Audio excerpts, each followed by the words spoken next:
எங்களுக்குள்ளே வாசம் செய்யும் ஆவியானவரே, இந்நாளில் உம் சித்தம் போல் நடத்தி செல்லுமையா. எங்களுக்குள்ளே வாசம் செய்யும் ஆவியானவரே, இந்நாளில் உம் சித்தம் போல் நடத்தி செல்லுமையா. ஆவியானவரே, ஆவியானவரே, பரிசுத்த ஆவியானவரே, ஆவியானவரே, ஆவியானவரே, பரிசுத்த ஆவியானவரே, எப்படி நான் ஜெபிக்க வேண்டும், எதற்காக ஜெபிக்க வேண்டும், கற்றுத்தாரும் ஆவியானவரே.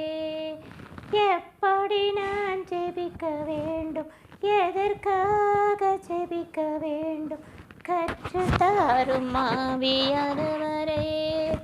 வேத வசனம் புரிந்து கொண்டு விளக்கங்களை அறிந்திட வெளிச்சம் தாரும் ஆவியானவரே.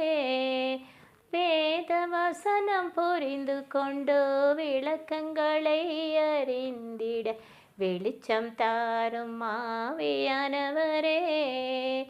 ஆவியானவரே, ஆவியானவரே, பரிசுத்த ஆவியானவரே.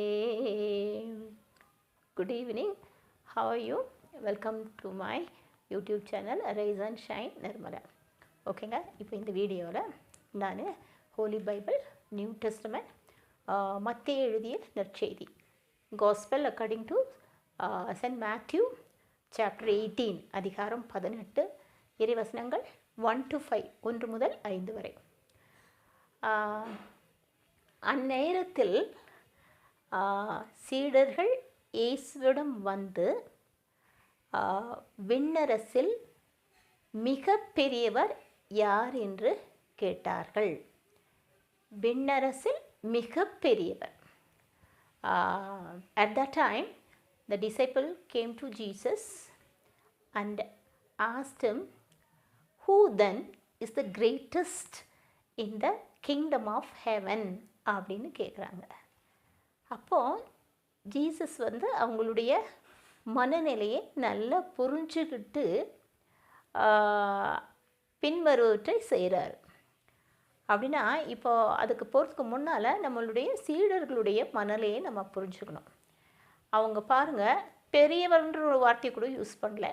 விண்ணரசில் மிக பெரியவர் யார் அப்படின்னா அவங்களுடைய மென்டாலிட்டி என்னன்னாக்கா,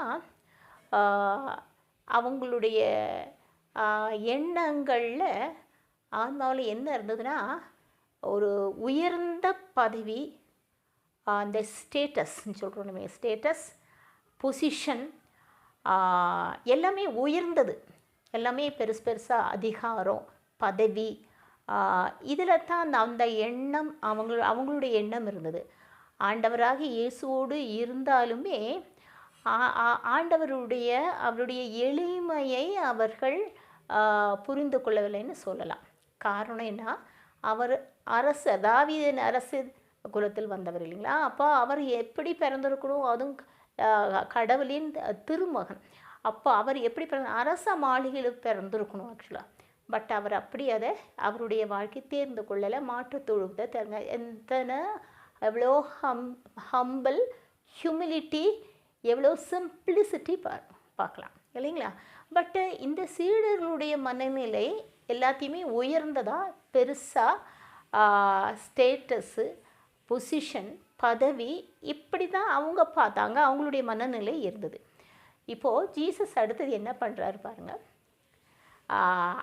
அங்கிருந்த ஒரு சிறு குழந்தையை தம்மிடம் அழைத்து அவர்கள் மத்தியில் அதை கொஞ்சம் குழந்தையை இருக்க செய்து சீடர்களை பார்த்து இவ்வாறு கூறுகிறார், நீங்கள் மனம் திரும்பி இந்த குழந்தைகளைப் போல நீங்கள் ஆகாவிட்டால் நீங்கள் விண்ணரசில் நுழையவே முடியாது. ஆணித்தரமாக அழுத்தம் திருத்தமாக சொல்கிறாங்க. ஸோ என்ன சொல்கிறாரு, he called a child to him and set him in the midst of them and said to the disciples, unless you become the children, you will not enter the kingdom of heaven. You will not enter the kingdom of heaven. நீங்கள் விண்ணரசில் நுழைய முடியாதுன்றத ஒரு வார்த்தையை அழுத்தம் தருத்தமாக ஆணித்தரமாக சொல்கிறாங்க. அப்படின்னா குழந்தைகளை போல ஆகுன்றாங்களே. அப்போ நம்ம குழந்தைகள் நம்மளுடைய சமுதாயத்தில் குழந்தைகளுக்கு என்ன ஸ்டேட்டஸோ ஒன்றும் கிடையாது. They don't have any social status. அவங்களுக்குன்னு ஒரு நல்ல ஒரு ஸ்டேட்டஸ் கிடையாது இல்லைங்களா. பவர்லெஸ், அவங்களுக்கெல்லாம் எதுவும் அதிகாரம் இல்லை, பவர் இல்லை, சிம்பிளானவங்க, எளிமையானவங்க, தாழ்ச்சி உள்ளவங்க, முழுக்க முழுக்க கடவுளையே நம்பி இருக்கிறவங்க இல்லைங்களா. அப்போ அவங்களுக்கு இன்னொன்று சொல்லப்பட்டால் they are all pride free. அவங்களுக்கு அந்த அகந்தையோ ஒரு பெருமையோ அந்த தற்போழ்ச்சியோ அந்த எதுவுமே இல்லை. They are pride free group of the people. அப்படின்னா குழந்தைகளுடைய மனநிலை அப்படிப்பட்ட மனநிலை, கடவுளையே முழுமையாக சார்ந்து அவங்களுக்கு அந்த ஸ்டேட்டஸ் உயர்ந்த இதெல்லாம் கிடையாது இல்லைங்களா. ஓகே, அப்படிப்பட்டவர்களாக நம்ம மாற வேண்டும். அப்படின்னா நம்ம ஒரு எளிமை உள்ள மக்களாக, தாழ்ச்சி உள்ள மக்களாக, அப்படின்னா அவர்கள் சீடர்கிட்ட சொல்கிறாரு, நீங்கள் எப்படி மாறணுன்னாக்கா குழந்தைகளுடைய இயல்பை கொண்டு இருக்க வேண்டும். குழந்தைகளுடைய இயல்பைனா எளிமை, தாழ்ச்சி, செருக்கு இல்லாத தன்மை, ப்ரெஸ்டீஜ், ப்ரைடு எதுவும் இல்லாத ஒரு தன்மை, எல்லாத்தையும் உயர்ந்த பதவி அந்த மாதிரி தேடிக்கொண்டு இருக்கக்கூடிய எண்ணம் இல்லாதவர்கள். அப்படின்னா அவங்களுக்கு அந்த ஒரு தனி ஸ்டேட்டஸ் அந்த மாதிரி இல்லாத பணி செய்வது. அதை தான் ஆண்டவராகிய இயேசு உங்ககிட்ட அழுத்தம் திருத்தமாக சொல்கிறாரு. அப்படின்னா அன்லெஸ் யூ பிகம்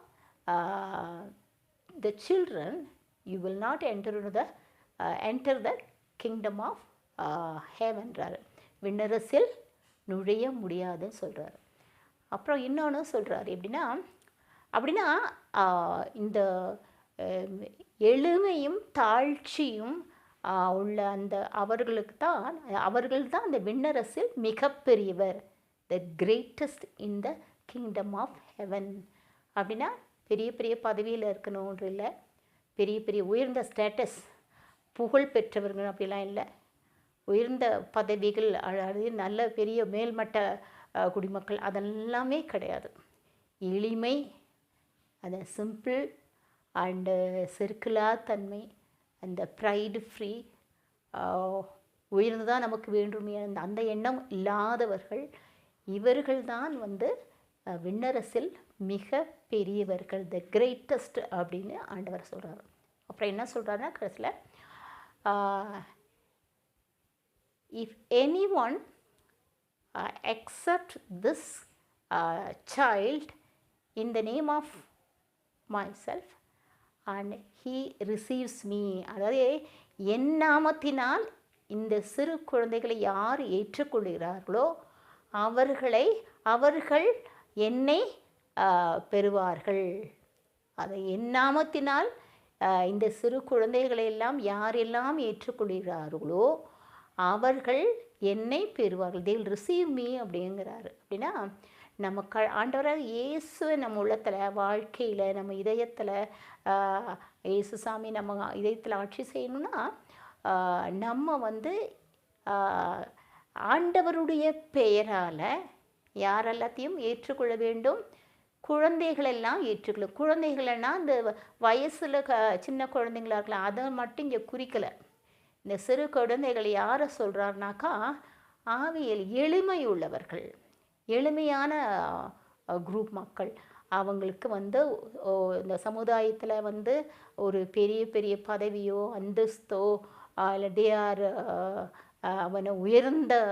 உயர்குடி மக்களோ மேட்டுக்குடி மக்களோ இல்லாட்டி பெரிய பெரிய அந்தஸ்து உள்ளவர்களோ பெரும் பணக்காரங்களோ அப்படி இல்லாமல் எளிமையான மக்கள், தாழ்ச்சியான மக்கள், கடவுளையே முழுக்க நம்பி உள்ள மக்கள், தாழ்மையான மனதும் உள்ள மக்கள். அப்படின்னா அவங்க எங்ககிட்ட இருக்கிற பணத்தை நம்பியும் வாழ, அந்தஸ்தை நம்பியும் வாழ, அதிகாரத்தையும் நம்பியும் வாழ, மற்ற பெரிய மனிதர்களின் தயவை நம்பியும் வாழல. பட் முழுக்க முழுக்க கடவுளை மட்டும் நம்பி வாழ்கிறவங்க தான் இந்த சிறு குழந்தைகள்.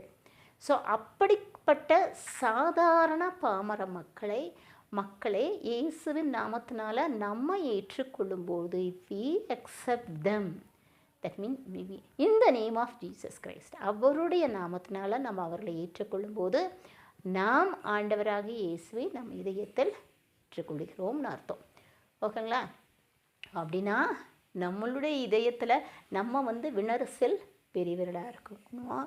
இல்லாட்டி ஜீசஸ் நம்ம இதயத்தில் ஒரு அரசராக வாழணும், நம்ம வாழ்க்கையில் அவர் இருக்கணும்னு சொன்னாக்கா நம்ம சாதாரண மக்களை அதாவது சிறு குழந்தைகளையும் நம்ம ஏற்றுக்கொள்ள வேண்டும். அது எப்படி? ஆண்டவருடைய நாமத்தினாலே. இப்போ ஆண்டவருடைய சாயலை அவர்களில் பார்த்து அவர்களை முழுமனதோடு ஏற்றுக்கொண்டு அவர்களுக்கு பணி புரியும். That means serving. We should serve them. அவர்களுக்காக நம்ம உழைக்க வேண்டும். அவர்களுக்காக உழைக்கணுன்னாக்கா பல வகை இருக்குது. அவர்களுக்காக நீதிக்காக குரல் கொடுக்க வேண்டும். அவருடைய வாழ்க்கையை மேன்மை அடைவதற்காக நம்ம பாடுபட வேண்டும். இப்படியெல்லாம் நம்ம செய்யும்போது எப்படின்னா வி ஆர் சர்விங் தம். அப்போது தான் கடவுள் நம்ம உள்ளத்தில் வாசம் செய்வார், நம்ம வாழ்க்கையில் இருப்பார், நம்ம குடும்பத்தில் இருப்பார். அப்போது எப்படிப்பட்டவர்கள்? விண்ணரசில் பெரியவர்கள், குழந்தை மனம் கொண்டவர்கள், குழந்தைகளைப் போல நம்மை தாழ்த்தி கொள்ளுவர்கள். அப்படிப்பட்டவங்க தான் விண்ணரசில் பெரியவர்களாக இருக்க முடியும். ஓகேங்களா? இப்பொழுது ஒரு பாடல் பாடிவிட்டு நான் இந்த வீடியோவை முடிச்சுக்கிறேன். உந்தன் கைகளில் நான் சின்ன பிள்ளையாய் தவழ்ந்தாட வேண்டும் செல்ல மலராய். உந்தன் கைகளில் நான் சின்ன பிள்ளையாய் தவழ்ந்தாட வேண்டும் செல்ல மலராய். எந்த உயிரே நான் உந்தன் நிழலில் வளர்ந்தாக வேண்டும் வளர்பிறையாய். வளர்ந்தாக வேண்டும் வளர்பிறையாய். உந்தன் கைகளில் நான் சின்ன பிள்ளையாய் தவழ்ந்தாட வேண்டும் செல்ல மலராய். பெற்ற தாயின் அன்பிற்கு மேலாகவே வற்றாத அருளை பொழிந்தாயே. பெற்ற தாயின் அன்பிற்கு மேலாகவே வற்றாத அருளை பொழிந்தாயே. உந்தன் கைகளில் என்னை பொறித்தாயே. உந்தன் கைகளில் என்னை பொறித்தாயே. என்னை முழுதும் நீ அறிந்தாயே. உந்தன் கைகளில் நான் சின்ன பிள்ளையா தவழ்ந்தாட வேண்டும் செல்ல மலராய். ஓகேங்க, thank you so much. Bye bye.